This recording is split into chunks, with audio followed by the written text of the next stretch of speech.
cili vend të rrezullit toksor sot nxirrin më shumë hafizë. 10 vjet udhëzim s'di me lexu Kur'an, çdo hoxh çdo zoj i uzuar jaze udhë. 20 vjet udhëzim s'di asnjë ajet Kur'an i Kerimit s'di me lexu siç e ka lexu Muhamedi sallallahu alaihi wasallam. Fetvati përats më mirë se Ibn Taymija. Këto janë mashtruesit e vetvetes. Ma shumë që nxirren hafiza vëllezër të ndershëm në çdo 3 muaj në pushimin e verës, është një qytet i rrethekuar i Burgos, Gazë.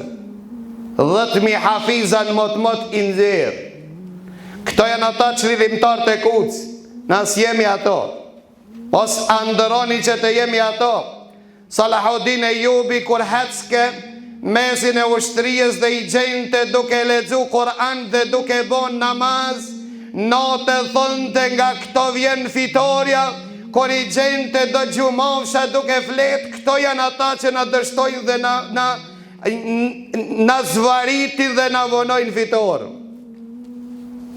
E si kur të kishmi qenë bare gjumovsha që Allah të bare dhe notën mos i bëjmë gjuna. Nota na kalon në dëfrim të përkoshëm të dunjas. Nota në kalon kantera. Nota në kalon në përlojra. Nota në kalon dëfrim. Se kërkë omet s'ka nevoj për ty. Për këtë arsye vëllezër të ndershëm, Allahu Azza wa Jall në ndëshkon me ndëshkime të lloj-llojshme. Po ndëshkimi i parë është nuk qenë rahati dhe qetësi dhe shpirtin tënd dhe zemrën tonë. Për ata hoxha do këtë i te për këtë volë. A hoxha të nëtonë që drishkin e zemrës të heke. Hoxha të nëtonë që drishkin e zemrës të qliroje të heke.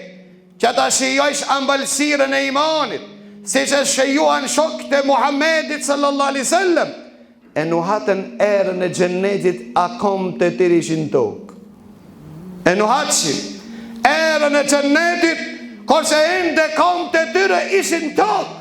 Ndërsa ne çfarë nuhatëmi? Çfarë nuhatëmi vëllezër të ndersh?